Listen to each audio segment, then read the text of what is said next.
Licenciado, ¿cómo usted ve su país? ¿El país? Sí. ¿Usted lo ve tan bien como que podemos hacer una agenda para el 36, sin obstáculos? No. Con una buena reforma fiscal, con una buena reforma, porque es una reforma de todo, ¿verdad? Entonces, si se logra realmente hacer todas esas reformas, Sí. si se logran hacerlas, Sí. tendremos un buen país al final, para el 36. Van a reformar, hay una ley también de la Cámara de Cuentas, y yo dije, No, ¿por ya. qué no le consultan a una víctima?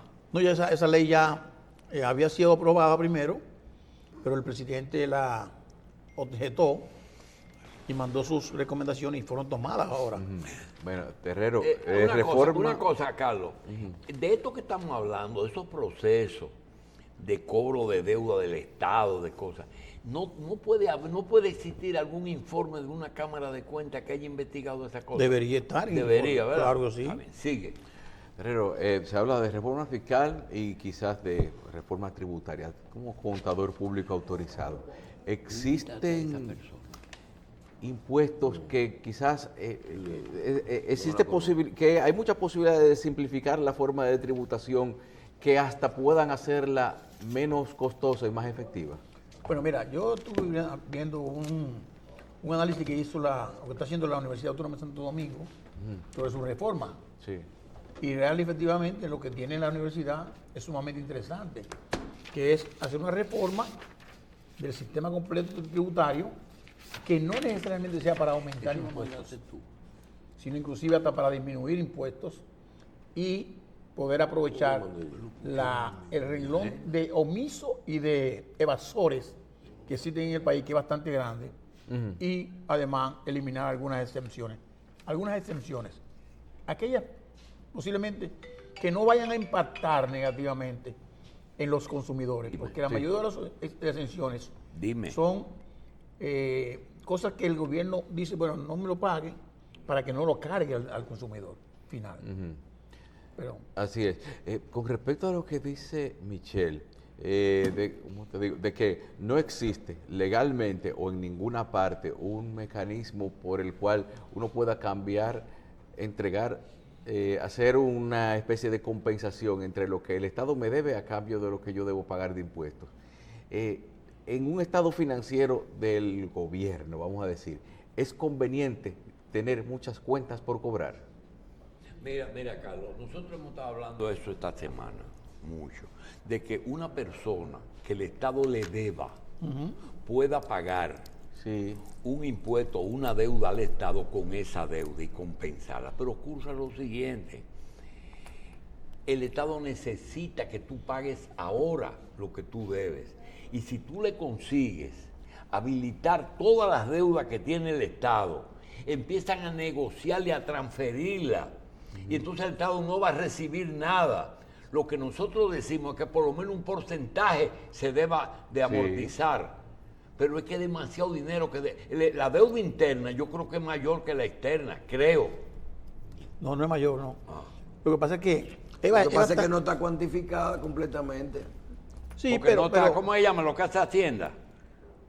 Cuando la certifica, Sí, tú le metes... Deuda pública. Tú le metes... Deuda pública. cuando ya dicen certificada que es deuda pública. Tú coges para la calle y le preguntas a todo el que le deben, ¿cuánto te deben? Y lo apunta en un papel.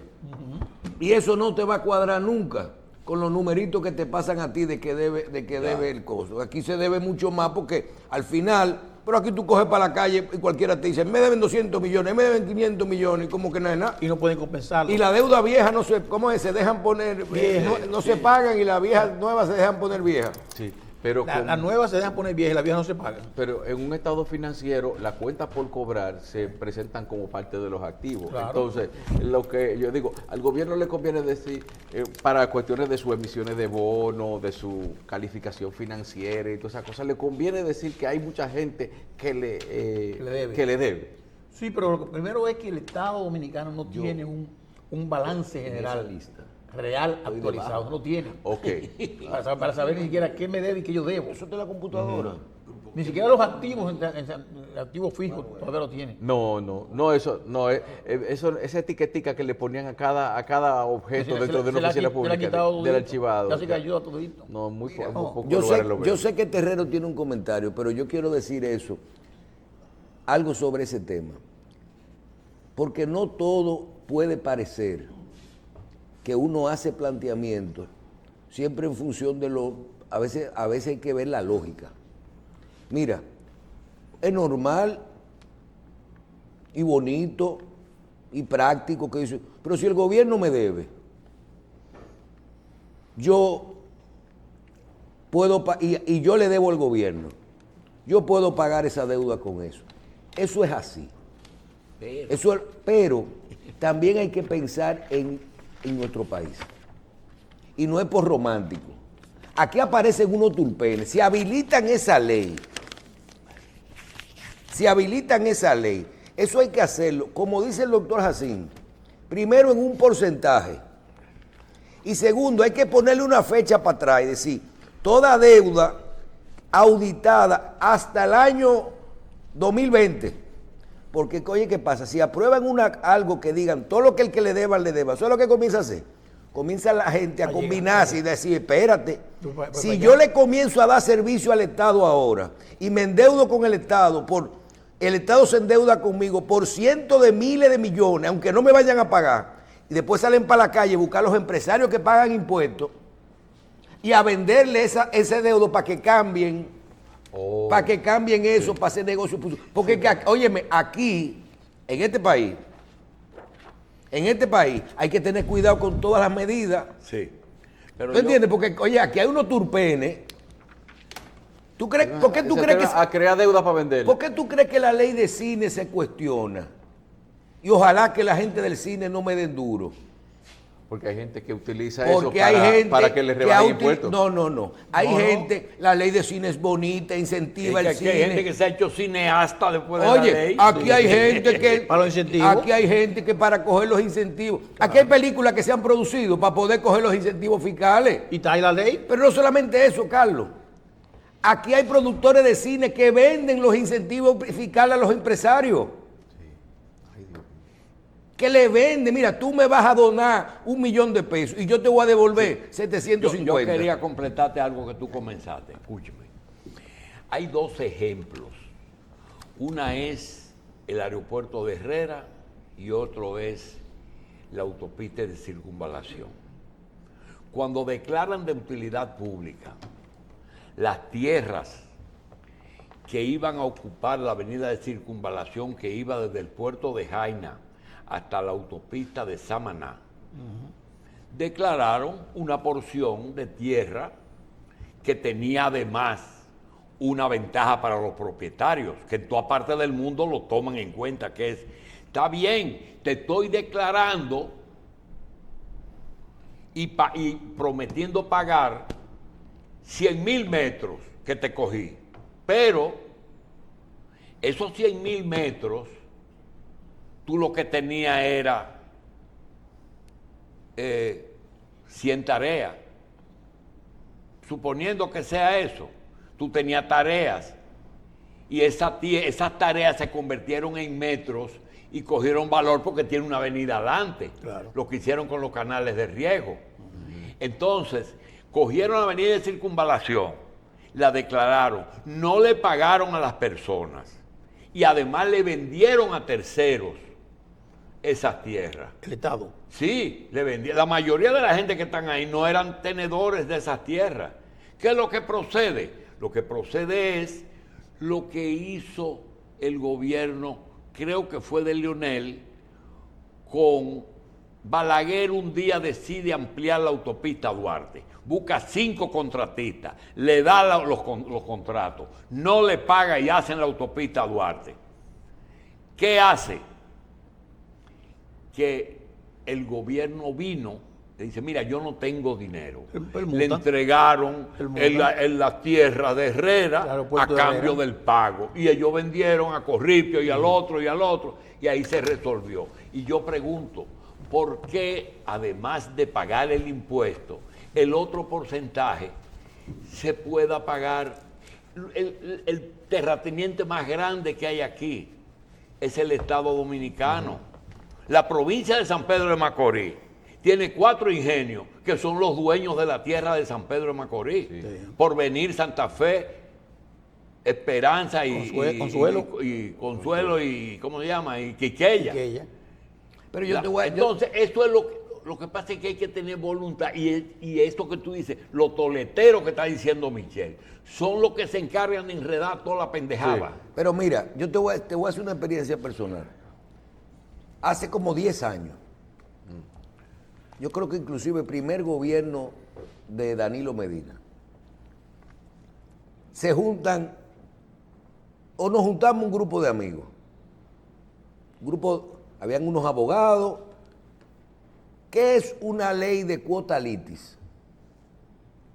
Una ley de cuota litis es una ley que tiene nuestro país en la que a un abogado, para el cobro o resolver un problema de una propiedad o de un activo, le permite y establece unos porcentajes hasta de un 30% en tierra. Un pedazo.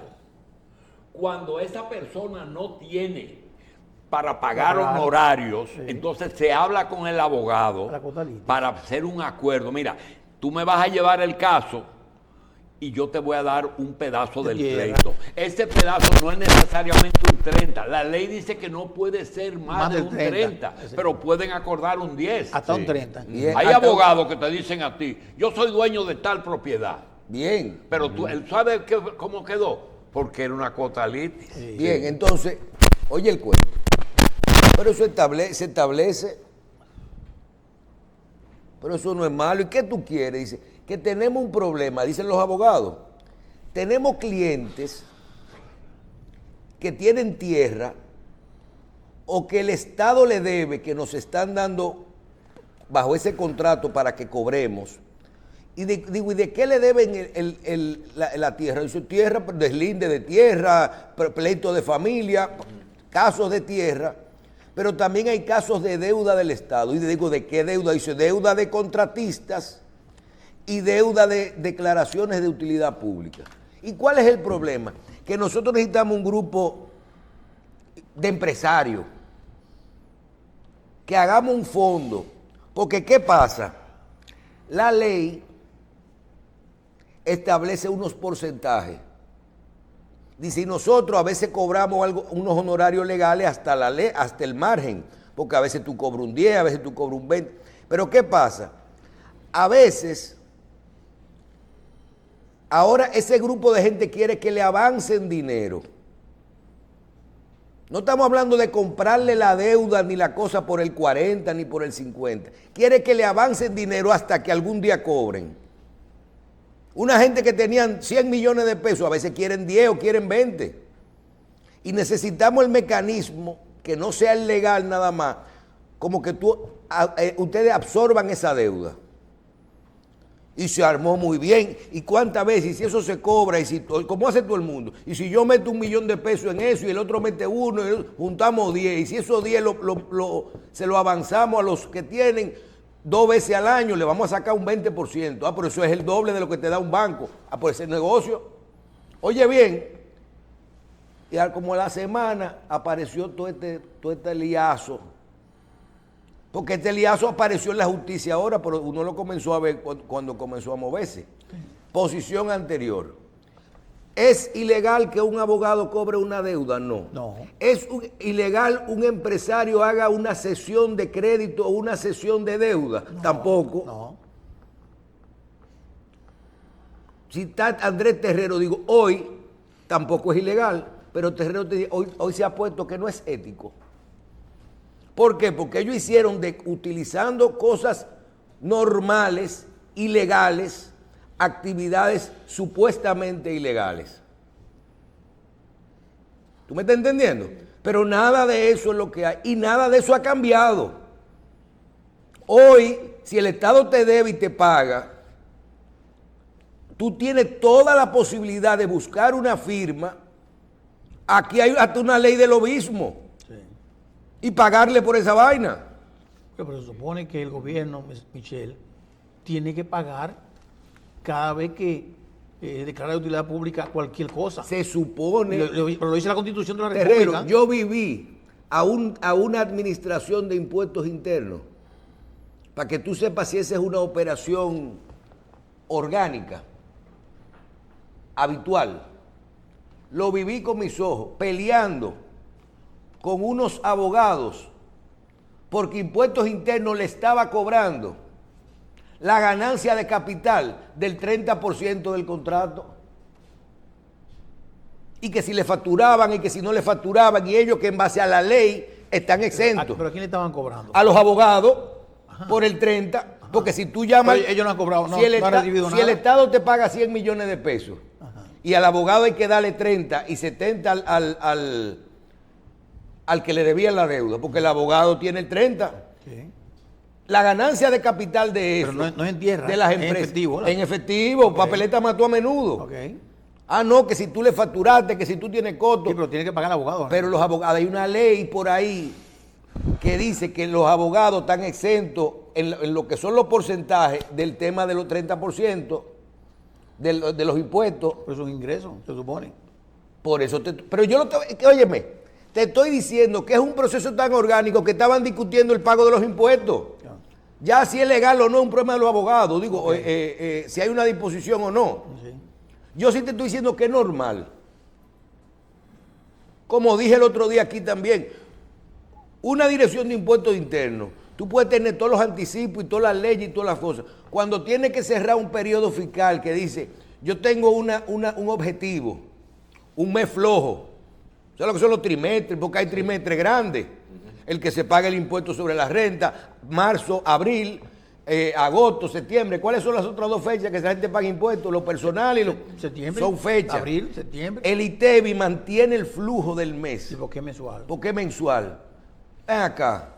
Y cuando una administración de impuestos internos tiene que firmar unos bonos y pagarle, hacer un pago extraordinario fuera de lo que hay, dice, aló, 4 empresarios, necesito que de los 2,000 del mes que viene cada uno, que me manden 1,000.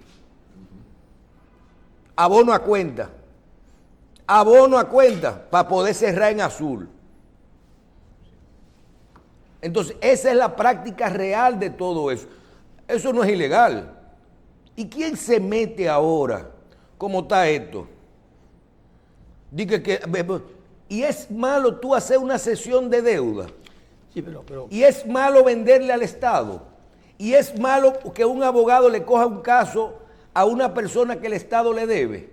No, lo que es malo es tú crear una institución paralela para esa misma estructura, bregar con impuestos, con casinos, o construir una deuda que no existe para poderla cobrar.